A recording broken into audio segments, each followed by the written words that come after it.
Hello, my name is Sarah, one of the creators of Rewriting Adoption.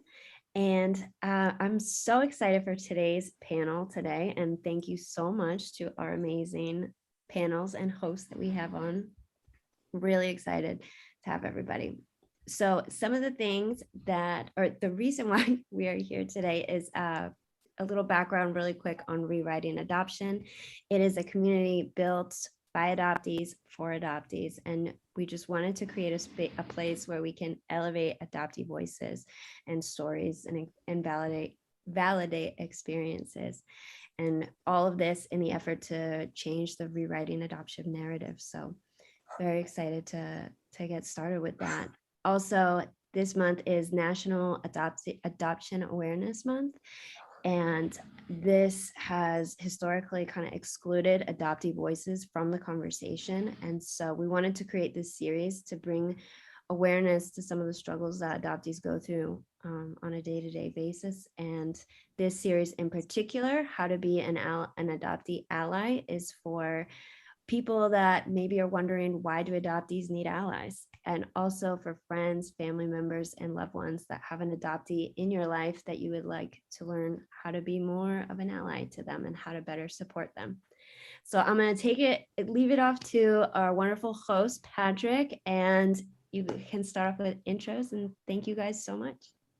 Absolutely. Thank you so much, Sarah. Thanks to Sarah and Rachel. A big shout out to them for starting Rewriting Adoption, giving all of us here and many others a platform to be able to, as you said, share our stories, amplify our own voices. My name is Patrick Armstrong. I use he, him pronouns. I am an intercountry transracial adoptee born in South Korea. And I've been connected to the adoptee community for about 2 years now. And I'm really excited to be here with all of our panelists and moderating this panel.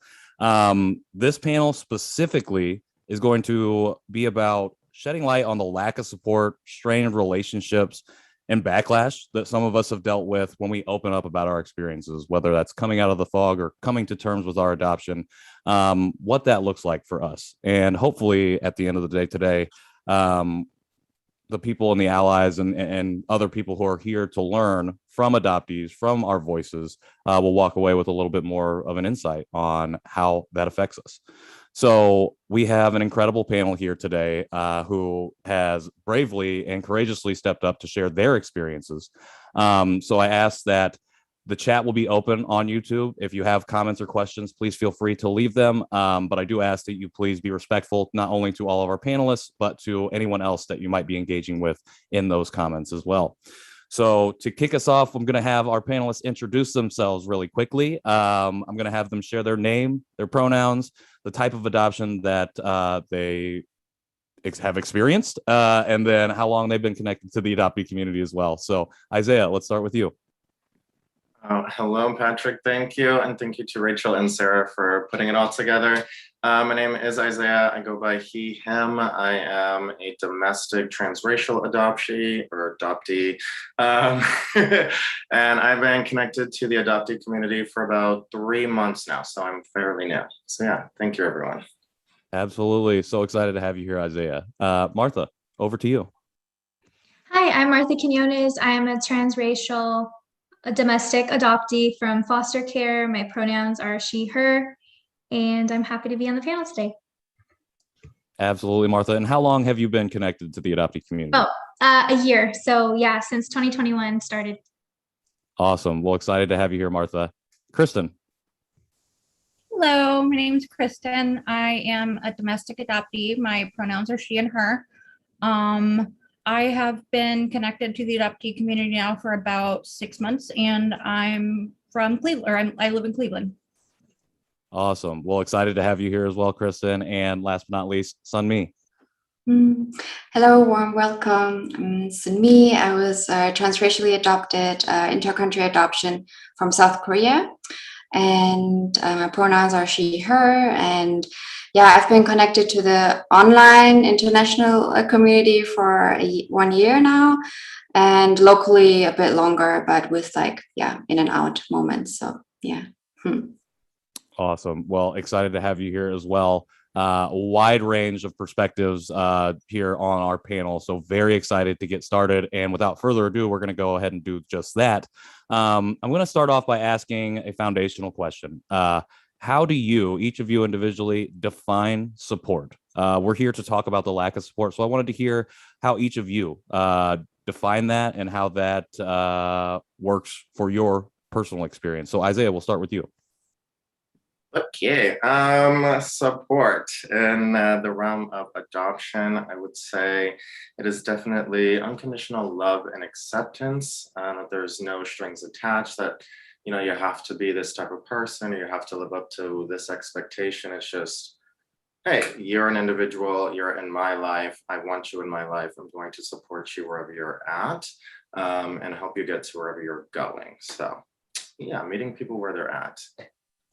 I love that. That's 100. I think that's perfect. And I love that you're talking about unconditional love. I think that's another part of it. I think it's a huge part. So thank you for sharing that. Martha, how about you? For me, support means just feeling heard and validated. Also, assurance. So I think, at least to me, being an adoptee, I feel like I need more assurance from adoptive family and birth family.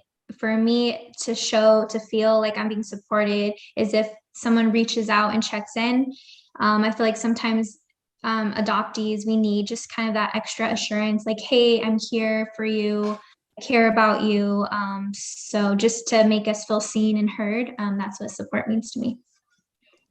I love that. Absolutely. I think assurance is so important. I think it's something that can be very easily overlooked from allies or people who have adoptees in their lives that are looking to support but aren't sure. I think that's a very simple way, is just to assure and reassure them as they go on their journey. So thank you, Martha. Kristen, how do you define support? Excuse me. To me, feeling supported means being believed and validated. I think a lot of adoptees, myself included, have a hard enough time believing ourselves. There's always been something inside of me screaming like, this isn't right, but I've never really truly fully believed that part of myself. And for people to understand that that's what's going on inside, and to meet me where I am exactly like Isaiah said, and just believe me when I say this is what I've been through. Thank you for sharing that. I think that's a great point, that, a lot of us can struggle with even self-belief and having that belief in ourselves as we move along in this journey, which can feel very singular and isolating at times, especially when we're first starting out. So just feel it being believing our stories and giving us that sense of validation that we've been honestly searching for our entire lives is so, so important. So thank you for sharing that, Kristen. And Sunmi, how about you?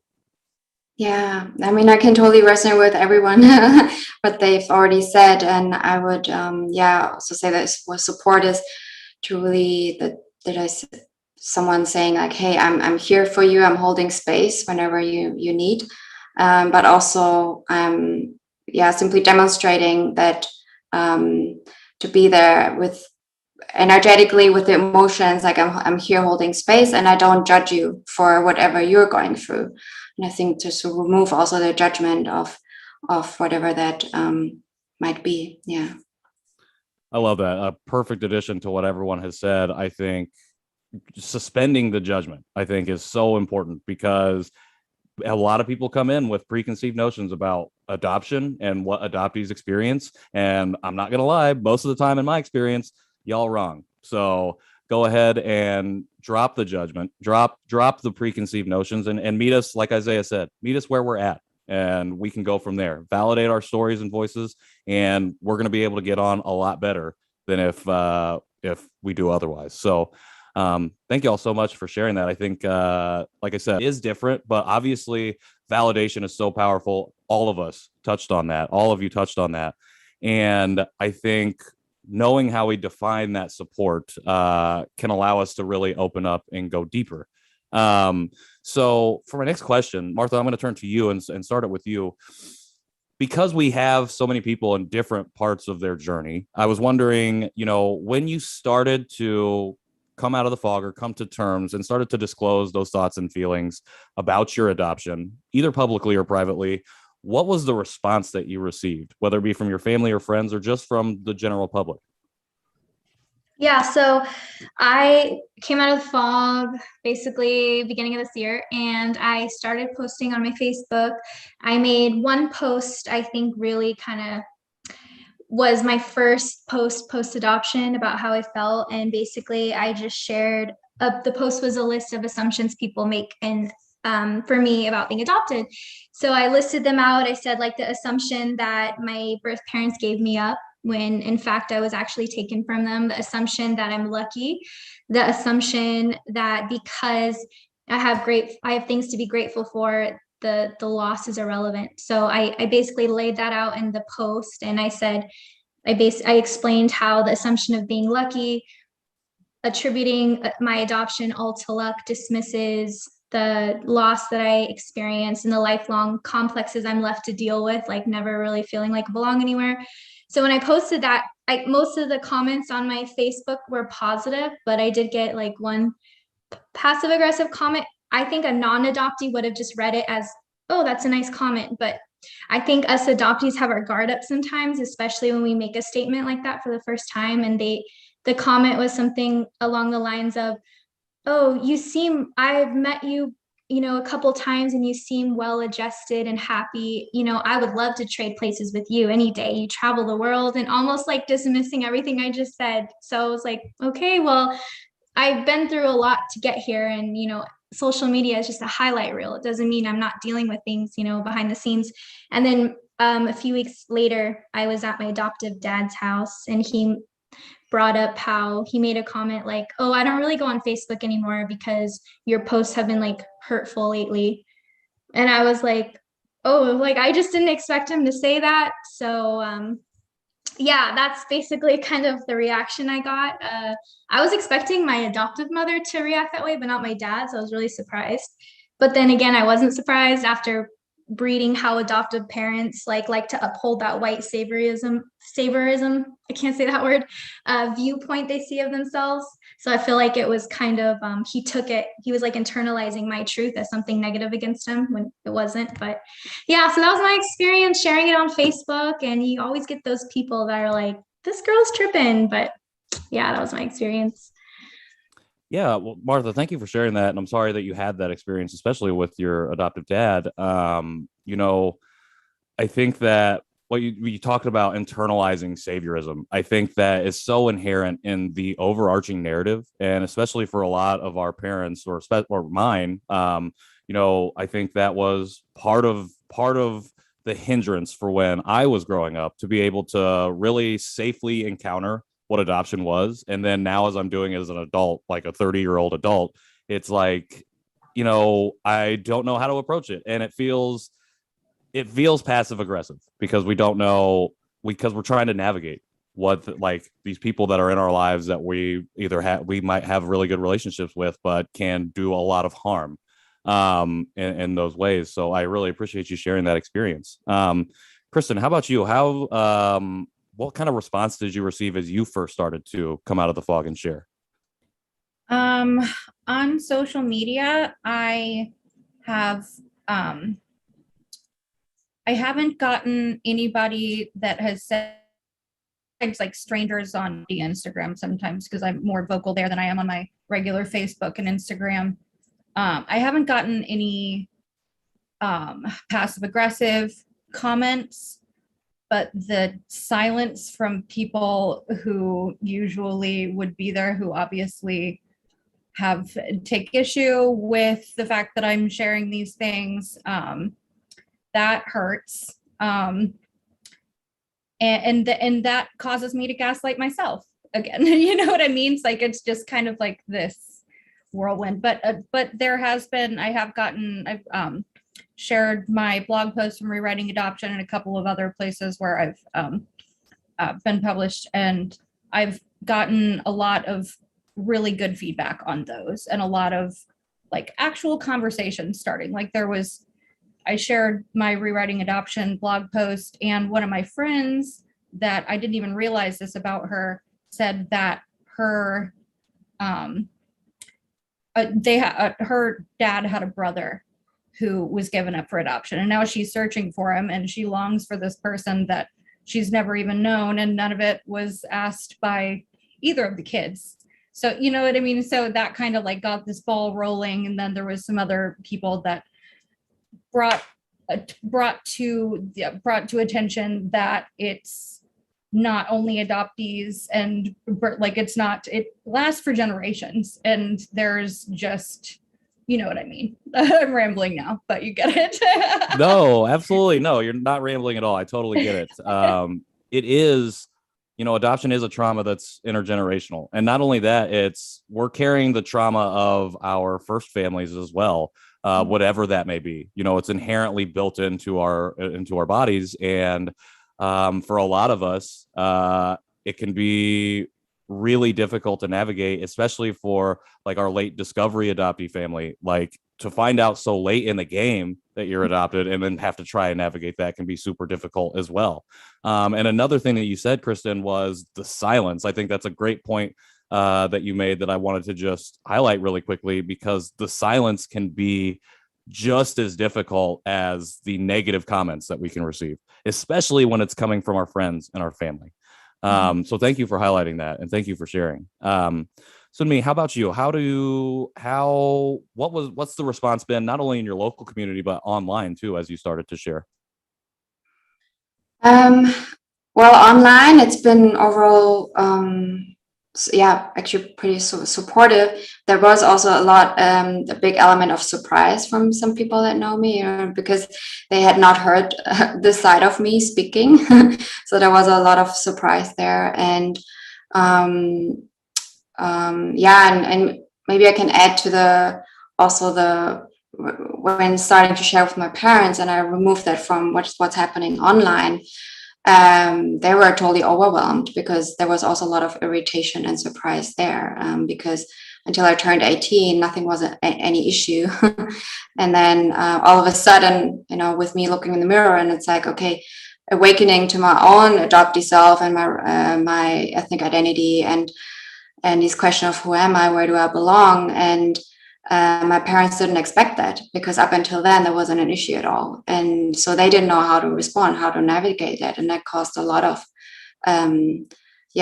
friction between us. So I feel like it's different between family, friends, and then social media strangers. It's a big difference across all these.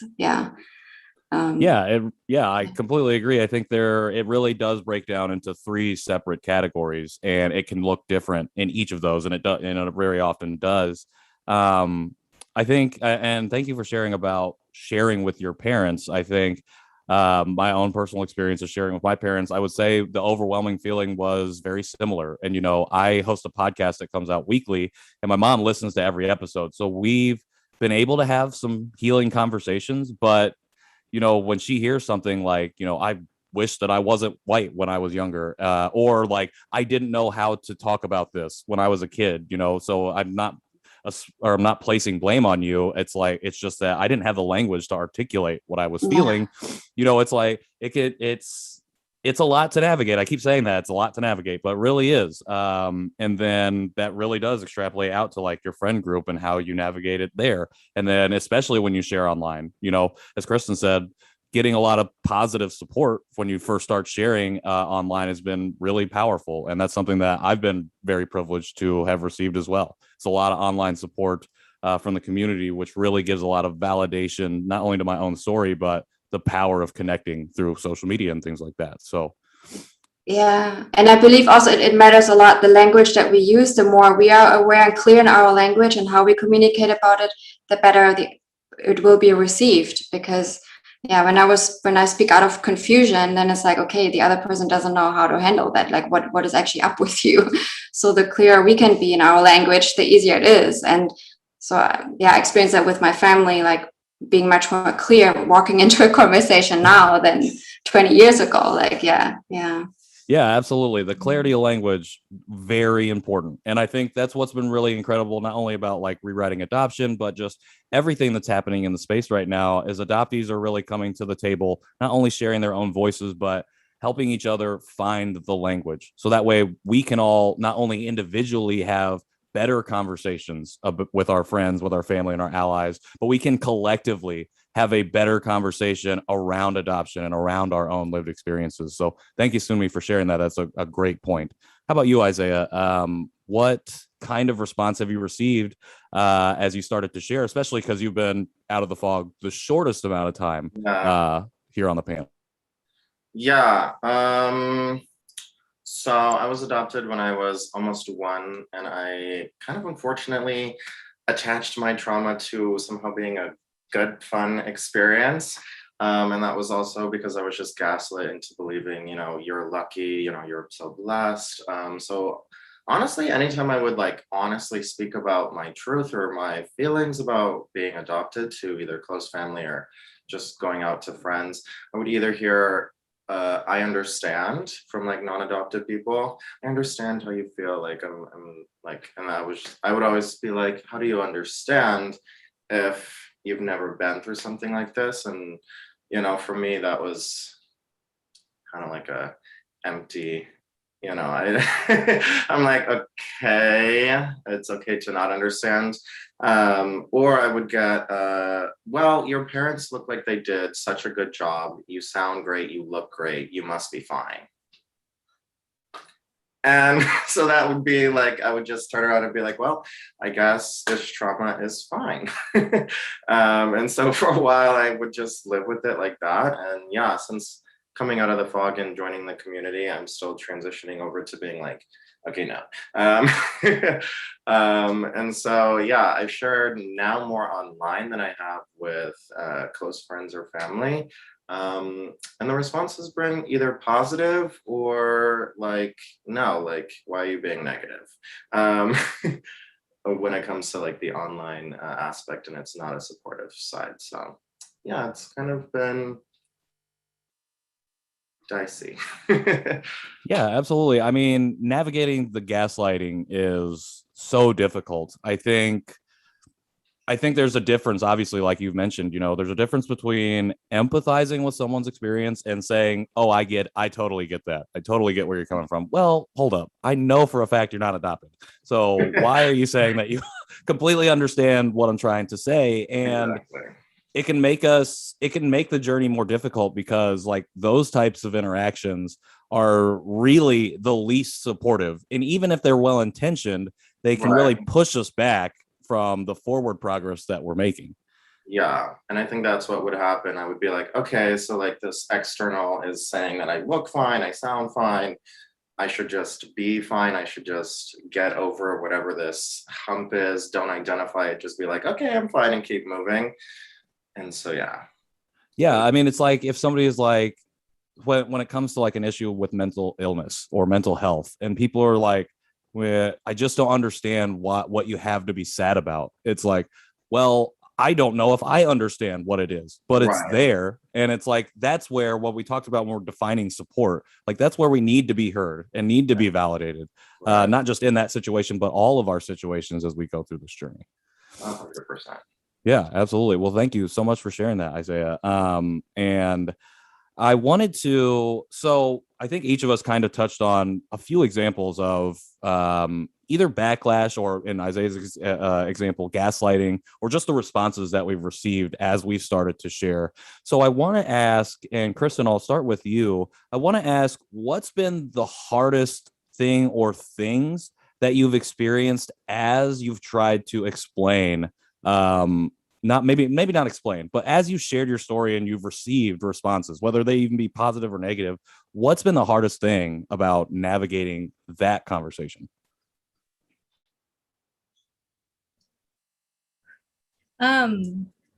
Well, I was talking about my Facebook and my social media experience of coming out. I swear all I'm ever going to do for the rest of my life is come out as different things. But my personal experience has been pretty awful. I've lost a lot of friends. My biological family does not speak to me at all anymore. And there's certain members of both families that want to pretend, like they're there and they're supportive, which is just more gaslighting. I haven't really figured out what to do with that. My boundaries are not very strong yet, so I just have not spoken to those people. So then I just have these conversations in my head all the time. Basically, it just feels like my whole world is disappearing all of the time. And sometimes a friend will be like, at first the conversation is going well and I'm like, yeah, this is what I've been through. And then they get tired of it. And it's like this delayed gaslighting. So, and then I'm like, I thought you understood, like I had this comfort mirage just completely obliterated. And then we're back to, okay, well, kind of expected that, but kind of didn't. Like, I sometimes feel like I get my hopes up and expect better of people. Not really, but there's something in my brain that's like, maybe this time, and then, that just gets crushed and then I'm crushed. So I would say it's a lot of it. I don't know if that really specifically answers that question, but it's been a shit show. No, I think it absolutely does. And one, thank you for sharing that experience. No, you're perfectly fine. Thank you for sharing that experience. And, I'm sorry that you've been going through kind of a second loss of like your closest friendships and the relationships that you've had. And as you started to share and like own this part of your story that you've had to experience that, I've experienced it on smaller scale. But it is really difficult. And I know this, you hit on specifically, lack of support. Like that's a prime example of what that looks like for an adoptee, especially somebody who's starting to share publicly. And I would just say this to you, that as we might be losing other pieces around us and the pieces that we've had, I think the beautiful thing about not only rewriting adoption, but just the adoptee community in general, is that we can gain so much, not to necessarily replace what we're losing, but gaining something new and something that can uplift us. And then, like you said at the beginning, make us feel heard and be believed and be validated. I think, and that's so important. Yeah. Without the adopting community, it would be unbearable. Like the adoptee community makes it bearable, which I appreciate so much. Yeah, absolutely. And, it's not fair that we have to like almost find another community to replace what we're losing. But that's one of the unfortunate realities of being an adoptee, and why we do need support, not only from other adoptees, but from our families and our friends, and even from complete strangers on the internet sometimes. Just for a non-adopted person to hear us and see us is so powerful. So I really appreciate you, Kristen, sharing that experience with us. Sunmi, how about you? What's been the hardest thing? I know you shared about your parents and it being very overwhelming for them, but what else has been a difficult thing to navigate for you as you've been sharing your story? Well, the element of like, then when I start sharing, and I actually realized that I used to have my story ready before intrusive questions could come in. Like, so have you searched for your birth parents? Like, oh, so I would just start like answering these questions already before anyone could answer. And I stopped doing that. And now I'm actually going to the place of sharing more. And what I've experienced is that what sometimes happens is that then it's like, oh, being not validated or dismissed in my experience by saying like, oh, but isn't in every family, isn't there hardship? Or I have experienced like coming from a white fragility standpoint, like, well, I've also experienced really hardship in my family. So, and it's like, and so that's been sometimes hard to handle. And it's like, okay, this is not about me being a victim here. This is just me sharing with you vulnerably, and it would be nice for you to just actively listen to that and not come up now in with your ego and your story. And so that's been definitely something that I've experienced. Yeah, absolutely. Just the fact that I hate the phrase oppression Olympics, but it's so valid, because for whatever reason, and people feel like when you share vulnerably and it's like, oh man, I've really been hurt by this experience and I just want to share this.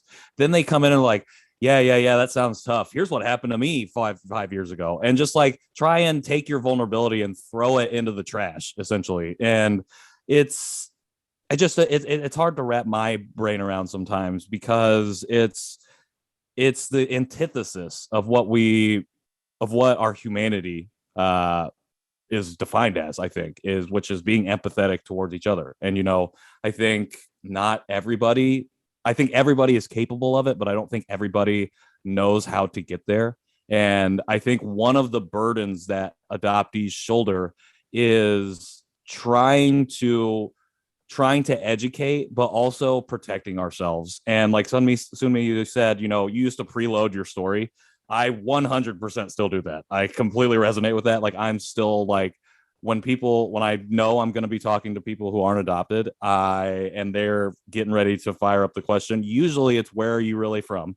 And I'm already like, well, here is my thesis on my story. So if you have time for 50 pages, go ahead and strap yourself in.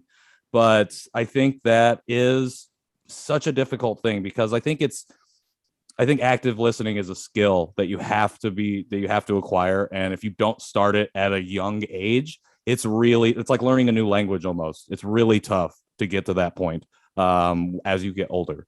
So I think that's a really great thing to highlight is, you know, how do we combat gaslighting? It's like, well, we combat it by having the gaslighters learn how to actively listen. And then that's the next, but it's like, how do we get from here? So it's a continual extrapolation of how do we get to our solutions. Isaiah, how about you?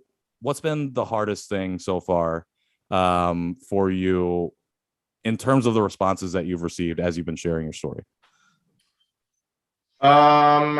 Owning my truth and sticking to it and not being like, well, I have to make this person feel a little bit good about my story. So let me throw in some like feel goods or, you know, the gaslighting and kind of not switching the story, but making it seem better than it really is, such as hiding my true feelings or hiding a real experience that happened and covering it up with, oh, that was just, you know, a hard time, you know. So yeah, just for me, it would be internal, really owning my truth and just putting it out there in a way that, you know, it doesn't have to make somebody feel good. It doesn't have to be, you know, anything other than the truth. So yeah. I love that. I love owning your truth and sticking to it. I think that's a t-shirt. Sarah, Rachel, if you're listening, that's a t-shirt. Go ahead and put that on there with the RA logo. Put it on a t-shirt, y'all. But I think it is. I think too. So I'm actually going to ask you a follow-up question. I think as adoptees start to own their own truth, I think that's something that's really difficult to continue to do and like hold yourself accountable to. So Isaiah, how have you, or do you have any tips, or how have you like owned that and stuck to it? What are some ways that you found that are helpful to you? Because I know it's a roller coaster process. Sometimes you may not stick to it and because of the situation, but I didn't know if you have anything on that end that's worked for you.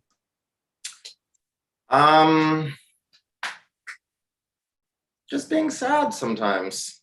Honestly, I would say my personality is more of a happy, exciting, like keep the party, keep the energy up. Don't let it like die. Don't let anybody get to that side. And I would say allowing myself to be sad. There was a movie Inside Out, and it was, I mean, if you've seen it, you know, like allowing the sadness to just run its course, and then eventually, you know, you'll get back to your baseline.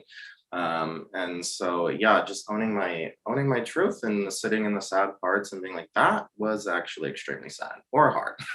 And through the gaslighting, never having given myself that opportunity to like sit there and be like, okay, that was a lot. And then, you know, getting back on track and being like, okay, and separating fact in the past from the present and where I would like to be going. So yeah, just sitting in my sadness sometimes. That is a wonderful piece of advice, I think. And it's not that you have to like not necessarily you have to like be sad and like lose yourself to it, but just like sitting with it. Exactly. Sunmi led us through a a little kind of like meditative practice before we hopped on here for all of our listeners and audience members. And it's not that we were kind of washing away nerves and stuff like that, but it's very, I feel like when you said that, it made me think of that moment because it was really a time to like, we were here collectively doing it, but we were also doing it in our individual ways and like in recentering ourselves. And I think it means to sit with those maybe uncomfortable feelings and knowing that or understanding that it might last for a little bit, but it doesn't have to last forever, or it probably won't, and that you Right. will and can get through it. So I think that was a beautiful piece of advice. Thank you for sharing that. Of course. Martha, how about you? What's been one of the most difficult things that you've had to navigate as you've been sharing your experience? I would say it's my adoptive parents and their feelings. So I feel like I've kind of suppressed my negative emotions because I just didn't want them to feel bad. Like I just I feel like I have a lot of things to be thankful for them. So I almost sometimes feel guilty when I'm speaking my truth and talking about my experience or some negative things about adoption. Like, for example, when my dad mentioned how he stays off Facebook because my posts are hurtful to him. Um, it's just like just having to know that they're gonna not be happy by some of the things they hear or find out, but I can't let that stop me from speaking my truth and acknowledging and letting myself grieve the trauma that I've been like putting off and suppressing my whole life. So yeah, I would say just facing my adoptive parents and their feelings and their egos is definitely the hardest part of everything. Connecting with my birth family, talking about my past, like the adoptive parents, sometimes it feels like I'm walking on eggshells and I'm trying to keep like two things afloat, like my happiness and their happiness. So that's definitely the hardest part. I totally get that. And, I mentioned before, I do this podcast every week where I'm talking about all of these things. And I still find myself, I resonate so hard with that because I still find myself like on those eggshells and trying to keep both of those things afloat. And even knowing that, especially my mom has been so supportive and has really, I'm super proud of her for the strides that she's taken over a long period of time. It's been really amazing. With the caveat that I understand that not every adoptee's parents are gonna maybe get to that point. But it is just trying to even have those conversations when I know that she's heard me have them so many times, like going and now confronting her and facing her and then like having those conversations is really, really difficult. So I totally get that. And I really appreciate you sharing that because I think that's something as we go on our journeys, because they are such our own journeys, we can kind of, for people outside of us, our support circles can forget that our adoptive parents are another part of that equation. And they're over here because they're going on their own journey as we do. And it can be just really easily looked over that we have to also confront their journey, and we have to like hopefully can have them meet us where we are, but we're also sometimes trying to meet them where they're at. And it's like, I don't think I can keep both of these things going. I don't know if I can keep them both going, and it's really, really difficult. So I appreciate you highlighting that.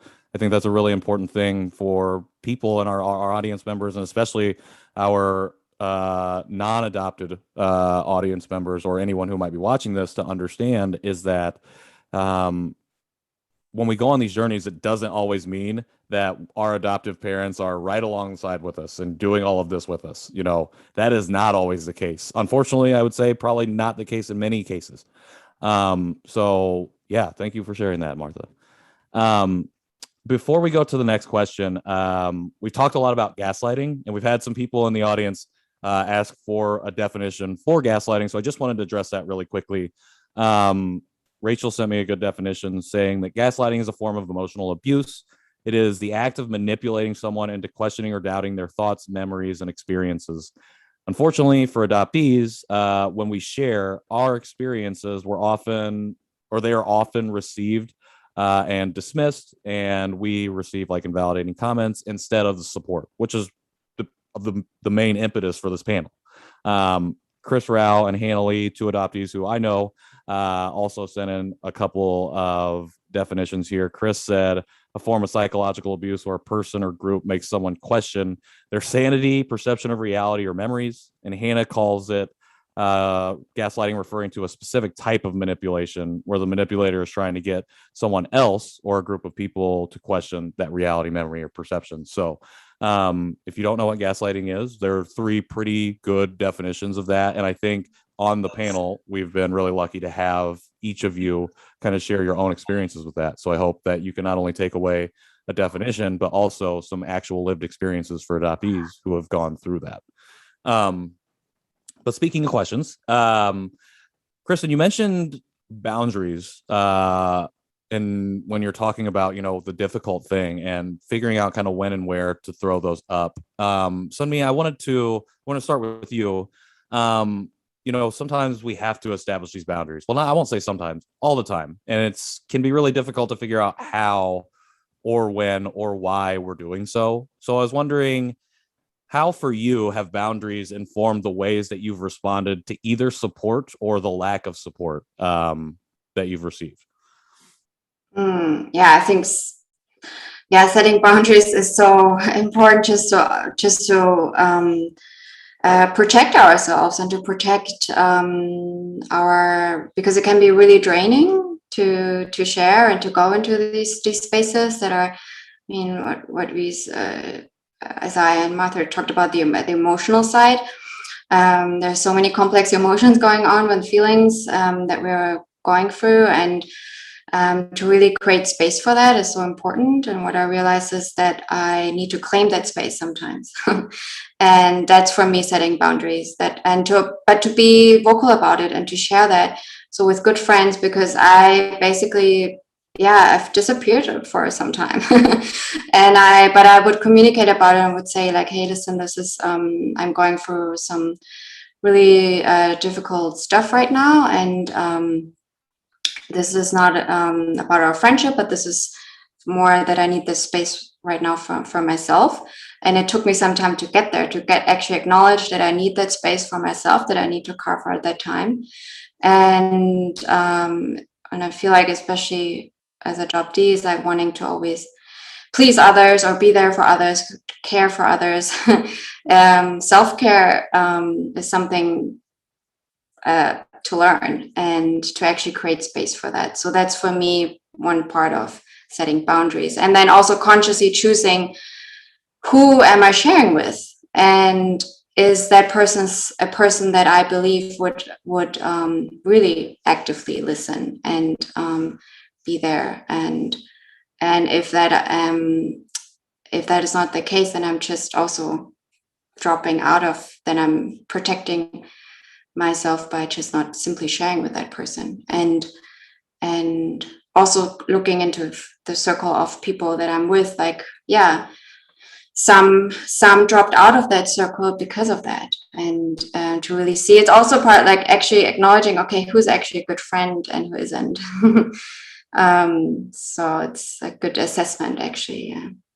Thank you for sharing that. I loved what you said about claiming that space, because when I think of boundaries personally, I think of like setting up walls or things around me, but I don't think of it as a physical space. And I think that's a really great way to think about it, is like your boundaries are spaces that you say, hey, I need to go over here and be here for now. It's not that I don't want to have this conversation with you, or I'm mad at you or whatever. It's like, I need to protect myself over here. And I love that, talking about claiming your space and then vocalizing that, because we can like claim space but not say anything. And so our boundaries are constantly tested because people are trying to knock them down, saying, hey, where are you? What are you doing? And it's like, oh, well, I'm trying to protect myself, and now you're trying to make me feel very unprotected. So or they take it personal, and it can be really misunderstanding then, and it's not about the friendship itself. It's just about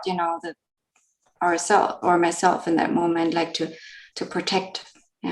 Exactly. And I think we're talking about, the language and being able to articulate in clear language. And I think claiming that space, claiming the space of our boundaries is a really great piece of language. So listeners, go ahead and start talking about that. Talk about claiming your space for boundaries and protecting yourself.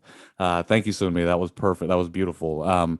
Isaiah, how about you? How have boundaries played a role in the ways that you've responded to either support or the lack thereof?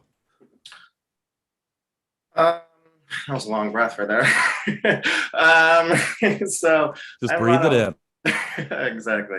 I have a lot of physical boundaries. As in I don't live close to any of my parents or family members.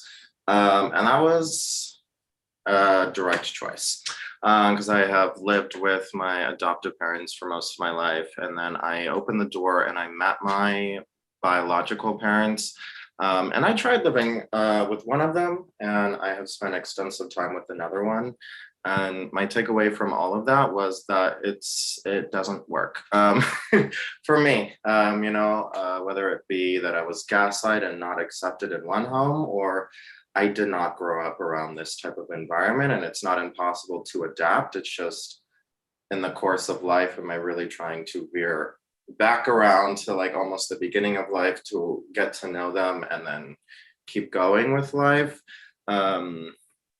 And that for me just caused a lot of disruptions in my head and disruptions in the decisions that I wanted to be making for myself, because I'm thinking, am I doing this for me, or should I be making decisions that is centered around my family, because they are family, but are they my number one priority in life when I haven't known them my whole life? So for me, boundaries, or one aspect of boundaries has been physical, and putting myself in a space where I can really be myself, where I can accept myself, where I can discover my own truth without sitting like right in front of somebody. So when they're telling me something or I'm receiving new information, I don't have to like worry about what my face or what my response is going to be in words. I can just kind of take it all in to myself and then go out and see whoever. So physical boundaries. Yeah, absolutely. I think that's a perfect thing to bring up. And thank you for sharing that about your experience, both with your adoptive parents and your biological family. Yeah. The literal physical boundaries of saying, I have to actually go over here. You know, Suni's talking about when we were talking about putting boundaries up, like in our minds and claiming that space of being safe. You're claiming the literal physical space of being like, I'm over here now. Yeah. And I think that's totally okay. You know, and I think, but again, I think that speaks to some of the extra burden or added burden that we experience as adoptees, where sometimes where we are not being heard or validated, we have to make the choice of saying, I have to create this physical boundary and move away. And that's a huge thing. That's a difficult thing to have to do. It's not a romanticized thing. It's something that like often I'm like, I wish I didn't have to do that. Like, I wish I didn't have to be this physically separated from people who are my family, from people who quote I love, in order to feel like I'm sane or feel like I'm safe or feel like I can just be myself.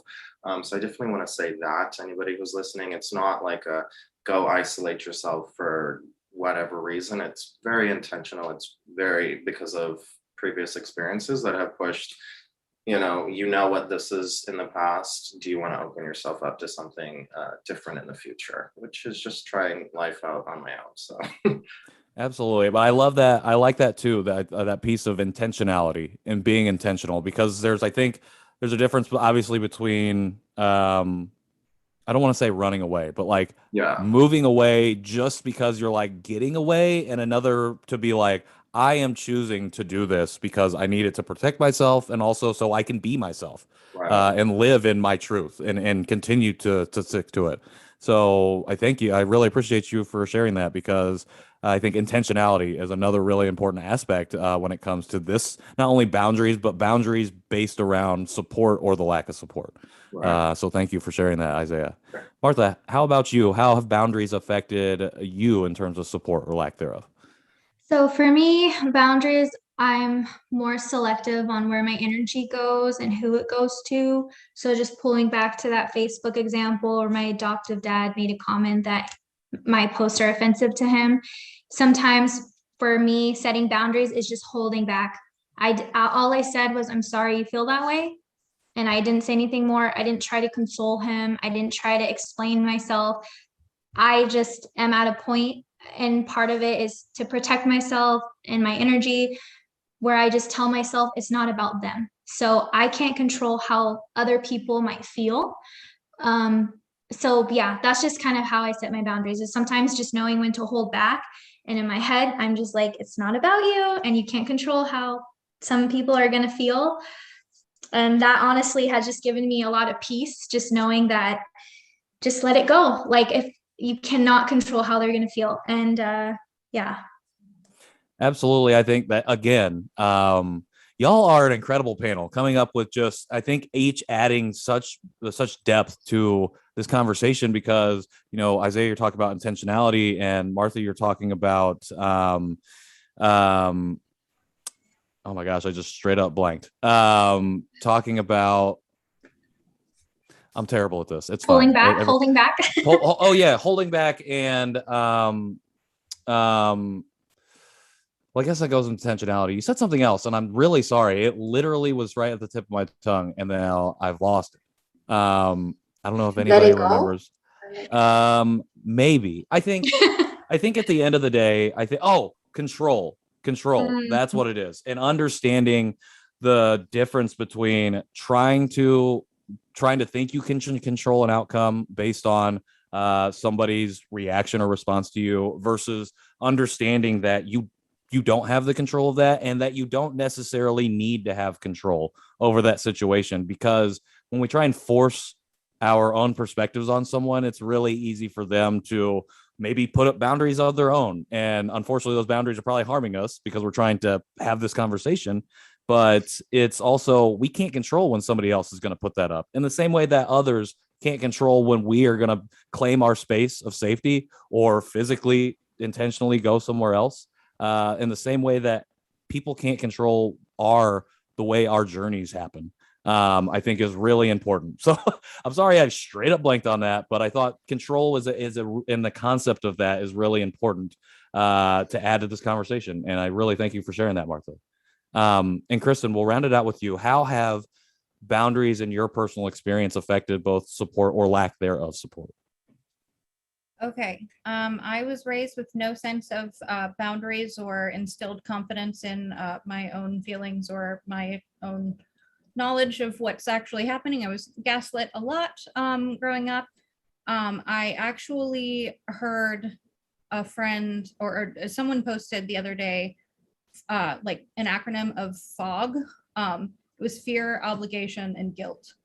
And I would like to talk about the fear because that really ties in with boundaries for me and how I'm terrified to make them, because I've generally been a people pleaser and have gone along, with whatever, just so I don't lose this person, regardless of how they treat me, regardless. Sorry, my cat is just going to be talking. But and that is something that just happens in my brain. So a lot of the time I can't in the moment set a boundary vocally, like I can't vocalize a boundary because my brain. Okay, so when you're separated from your mother at birth, you have PTSD, and then you're surrounded by people who think this is just the greatest thing ever and we're a happy family now, and the attunement between parent and child is completely, it's just not there. So that makes it, so then when you grow up with that and it's never treated, especially when it's never validated, it makes it very hard to set boundaries. It makes it very hard to believe yourself. Devastatingly, it totally compromises your ability to trust yourself, which is a necessary tool for survival in this world.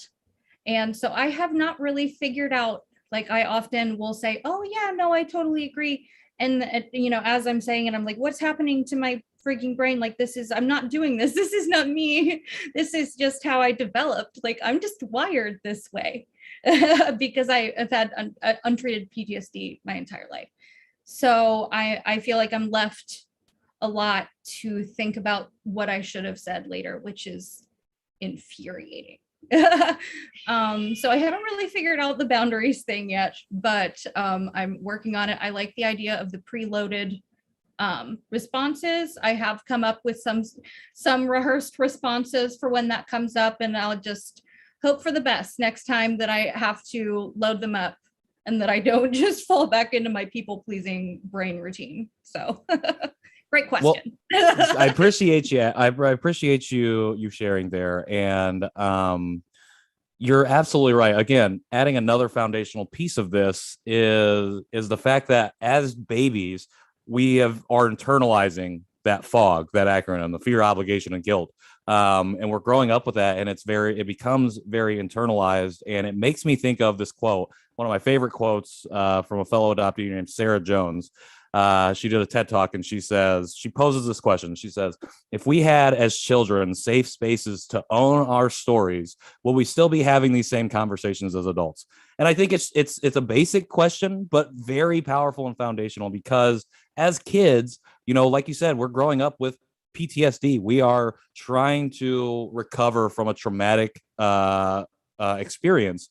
And as babies, we definitely don't have the language to talk about that. But when you're growing up in a household that views adoption in a particular light, in a positive way, they're not thinking about the language or having that conversation with you, especially as a kid. I grew up in the Midwest, where it's like in a farm town, where it's like, you just treating the baby like a baby. And that's another aspect of being an adoptee. We're like infantilized always. It doesn't matter when we get to 18, like Sunmi had spoke about her experience, and then this all starts to happen. Like our parents, or a lot of people's parents, will still look at us as the children that were adopted. And think of us as that, and not give us the agency of our adulthood or the way that we've developed in our lives or our experiences. And then the gaslighting comes, and the dismissiveness comes, and honestly, the rejection comes. For some of us, like you had talked about, Kristen, you've lost some relationships, and it's like a second rejection. It's seemingly a second rejection. And that's can be a really difficult and tough thing to navigate. And so boundaries are just simply a way to, as Sunmi had talked about, protect ourselves, as Isaiah had talked about, to protect ourselves, whether it be physically or mentally. And finding those is so difficult, and figuring out how to claim the space or even just put the wall up is so difficult. And so I would just, again, share with you that that's the most beautiful thing about the community, like you said, and they help us in ways like this panel. You've obviously already gotten about another tool to navigate this situation. And that's what I love the most about the community. It's amazing for that exact reason.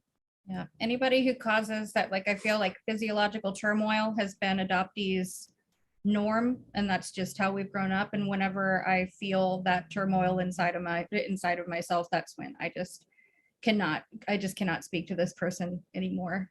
I just can't do it.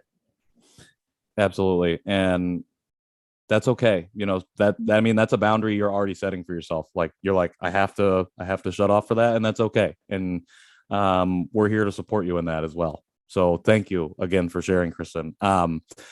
We have just a couple questions that I realize we're getting pressed for time. So I did just really quickly want to acknowledge that we had a lot of people commenting their own personal experiences on YouTube, dealing with boundaries and some things that they've shared. I'm not going to go through them all just because of time, but I did want to acknowledge you all.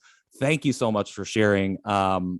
Again, even just engaging in a comment and sharing your story can be a difficult thing. And the fact that y'all and on this panel have shared and has prompted others to share with us is amazing. And that's just a testament to the community and a testament to the fact that by us raising our voices here, it's causing and allowing and giving courage to others to raise their voices, even simultaneously as we're doing it here. So thank you to everyone who's in attendance and who's sharing their stories as well. And shout out to Rachel for moderating that there and keeping me abridged to what's going on. So we're going to get to these last two questions. I am going to actually combine them. Or you can answer them both. It doesn't matter to me. I don't have anywhere to go yet, so it's totally fine. Sunmi, I know it's a little bit later for you, so totally understandable. But so the first question is, what advice would you have for? Oh, sorry. I'm just saying, all fine with me. Oh, okay, perfect, excellent. Okay, you know what? I'm gonna ask them both. So the first one, and Isaiah, will start with you. What advice do you have for adoptees who might feel like they don't have any support or an ally right now? What advice do I have? Trust yourself. As an adoptee, if you understand or if you feel or if you're starting to question your reality, and you're seeking some sort of change, or you just need a change, or you're just interested in maybe your biological family, or biological family, or if you have deeper questions for your adoptive family, really trust yourself. You have those feelings for a reason. You're questioning your existence for a reason, and that's not a bad thing at all. That was something that I was gaslit into believing was kind of like a negative thing, was having questions that were deeper than just like, so what did they look like? What did they do? As in like my biological parents. So yeah, I would say for an adoptee who doesn't have a lot of support or an ally, trust yourself, trust your journey. There's no right or wrong. It's just what you're gonna do, and just move forward with confidence in whatever you're doing. And definitely seek support from appropriate places. And yeah, don't be afraid to lean on support when you get it. I love it. Trust yourself and don't be afraid to lean on support and seek that support out. Thank you, Isaiah. Martha, how about you? Yeah, I really liked what you said, Isaiah. Trust yourself. So yeah, a lot of times I was like questioning myself, like I'm like guilty, like oh I keep thinking about my birth family, like is that wrong? But just trusting yourself like alleviates so much, and just know that there's nothing wrong with any feelings that you have, whether they're good or bad. And I think also if you don't have support, I feel like no one really understood. So I felt like the place where I really do get support is the adoption community. So reach out, go on Instagram, Facebook, there's blogs. You'll connect with at least one person somewhere in the adoptee world that will somewhat be similar to your experience. Like I found recently Adoptees of South America, and I found other people that grew up Hispanic, but they felt like a coconut, white on the outside, brown on the inside. So I feel like, yeah, just there's so many niches and stuff. Like there's a Korean adoptee one. There's so many ones. So find your people. They're out there. Social media is awesome. So at least we're alive in the 21st century. It makes it a little easier. I love that. Trust yourself, and you can find that support within the adoptee community. You're absolutely right, Martha. Super diverse, like so diverse. It's incredible, and you can find it there. And yeah, I'll leave it at that. Thank you, Martha. Kristen, how about you? Definitely trust yourself. Believe every single word that I was talking about earlier or at the beginning, like that voice inside of you that's yelling at you to know, like this is the truth. Believe that voice. Definitely follow every freaking adoptee account that you can find. If you don't like their content, just unfollow them later. But just like I made an Instagram which is like adoptee, like it was just like Tetris. And watch Paul Sunderland's talk on adoption addiction. I understood that was kind of like my introduction to coming out of the fog, and it explained to me, backed with science, about everything that I've felt my entire life, in my body, in my brain, in my coping mechanisms, in my lack of coping mechanisms. It was very helpful for me. So Paul, I think, could somebody, if somebody in the chat knows, could you guys put the YouTube link for Paul Sunderland's talk in there? Because that one changed my life. I've not watched that. I'll definitely have to look into that. It's good stuff. Yeah, thank you, Kristen. Again, 3, trust yourselves. That's how important that is. And then follow Adoptees, and unfollow as needed. And Paul Sunderland's talk on adoption addiction. Watch it. Kristen said watch it, and now I'm saying it, even though I haven't watched it yet. So thank you, Kristen. And Sunmi, how about you? Yeah, definitely trust yourself, but sometimes, yeah, we need to get there to actually be able to do that. And so it's, I would say definitely, yeah, create space and listen to your needs. Like how can you nourish yourself in a way, like what do you need to feel safe? What do you need to feel to get to the place of I can trust myself. I can accept my story. I can accept all these emotions, and to really sit with those emotions and be with them. And for that, we need time, and we need the physical space actually, and to create that, and to also accept that the journey that we need patience in that with ourselves, and to find your own path, like, because there are so many other adoptees, which is great to reach out to. But sometimes you can also then feel the pressure of like, oh, I should do this, I should do that. But to really first create the space for yourself, listen to your own needs, and then seek out the support that works for you, because not everyone is unique. Everyone has a personal journey and what works for you.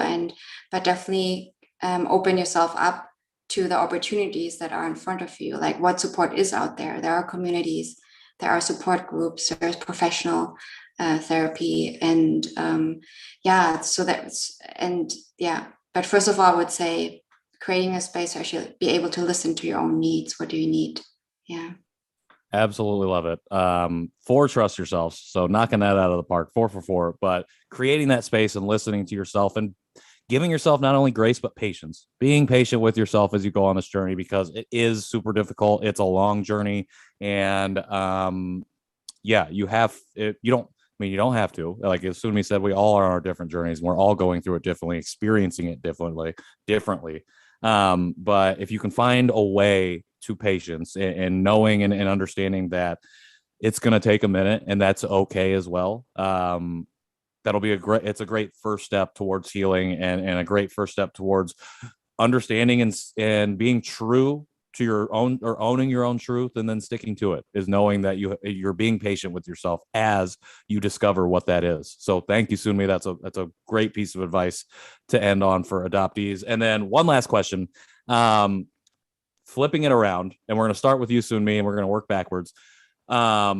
What advice would you give to non-adopted allies, be they family, friends, or strangers, on how they can be allies to us and provide support in ways that might have been lacking before?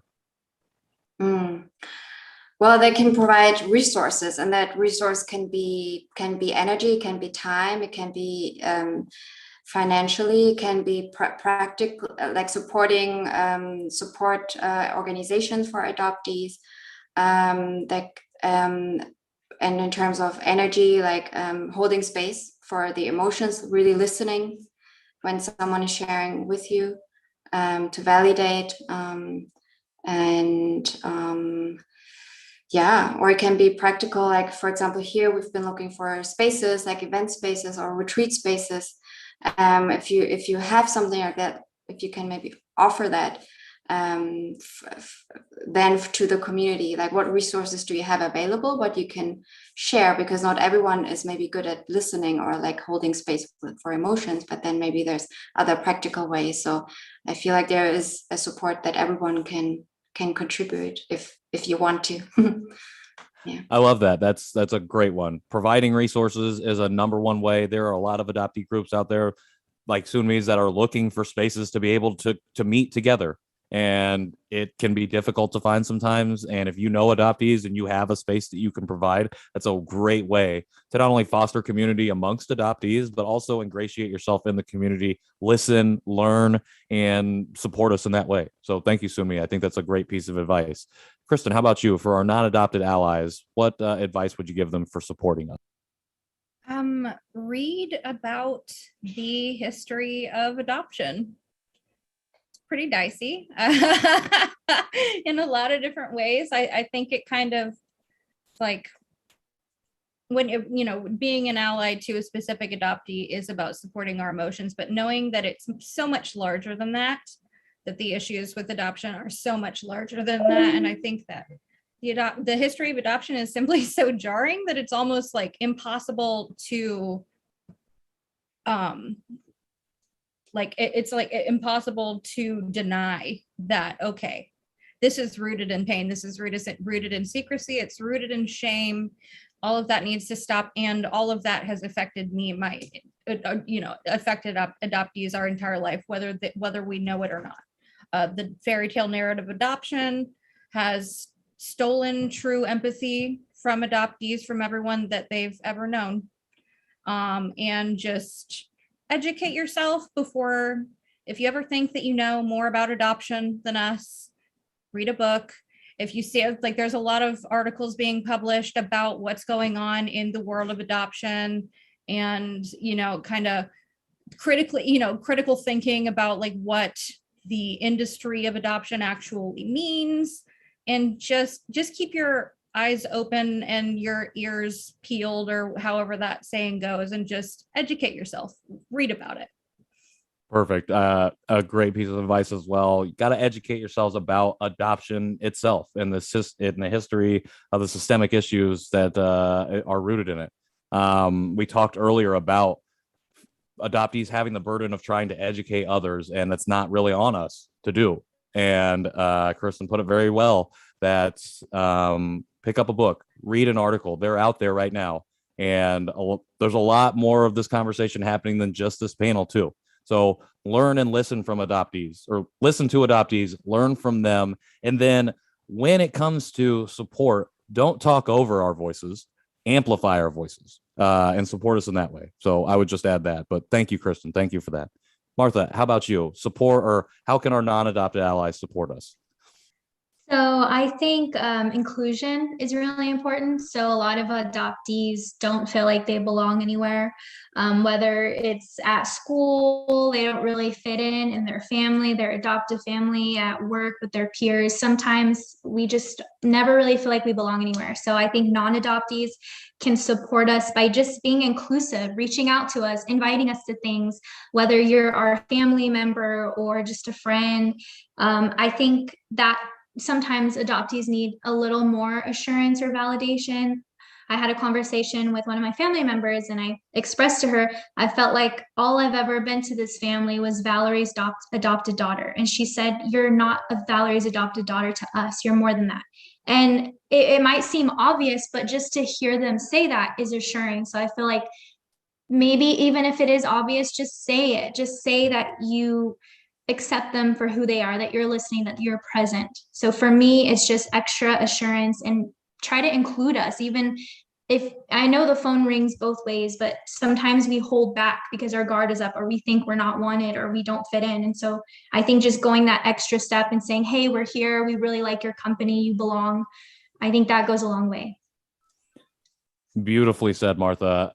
Assure us, even if it seems obvious, let us know, and include us in these things. I think I don't really even have anything to add. I think it's just include us, bring us in, bring us to the table. We're creating our own tables, but we know because we've been kept out of yours for a long time. And now that you see how incredible our table is, go ahead and invite us to yours. That would be great. So thank you, Martha. That was beautiful. And Isaiah, we'll round it out with you. What are ways that our non-adopted allies can support us? Yeah, I would say, just piggybacking off of Martha, pretty much just meeting adoptees where they're at, and just accepting where they're at. And there's no need to be the fix or the solution. You don't have to be like, oh, and try to come in and change the situation. Just meeting an adoptee where they're at, understand or listening to understand, and accept the truth. And then I would also say push for proper healthcare. If you know that an adoptee is going through something extremely traumatic or extremely hard or extremely emotional, I think it's great to listen. I think it's great to be there, but I also think it's great to encourage proper health, proper resources that can go beyond what an individual who has no experience, what they could do for an individual. So definitely pushing for proper healthcare. I love that. Super specific answer, but one that is greatly needed. I think post-adoption support, when you're learning about the history of adoption, will be something that you see is very lacking in a lot of different areas, specifically in mental health, but across all forms of healthcare. So thank you, Isaiah. That's a great one to mention. And also meeting us where we're at. Ended with you, and you brought us full circle. That's what you started with when we were defining what support is, and that's what we're ending with in our last question here, meeting us where we're at. so important. And I just want to draw our audience, especially our non-adopted audience members, attention to these last two questions. All of our panelists' answers were the same for what adoptees need to do or how we can support ourselves. If you don't feel supported or need an ally, trust yourself. That was the number one thing, and it all ran very similar for everyone's answers. For non-adopted allies, our answers were all different because we need support in so many different areas. So I think that's something, I think it really speaks to the importance of this panel. And I want to thank Rewriting Adoption and Sarah and Rachel for putting this all together and giving us the space to have this conversation, because you know how we need allies in all different places, in all different spaces, not just within the adoptee community, but all the communities that are surrounding us. There's no way that we can be free unless we have the support of the communities outside of adoption who understand and empathize with the lived experiences that we all share and we all have in our own unique ways. So thank you all. Okay, as we wrap it up here, I just want to say we've went over by time 20 minutes because this conversation was so good, and I'm glad that they let me moderate, because sometimes I'm like, I'm going to take over here.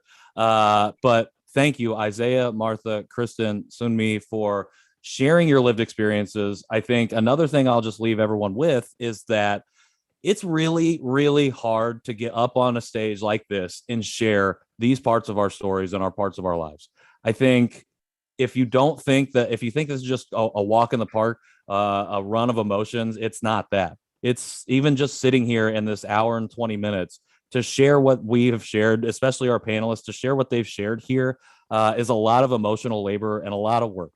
So I would say if you are able to reach out to them, thank them for their time, and ask for their Venmo, send them $5 for a coffee, pay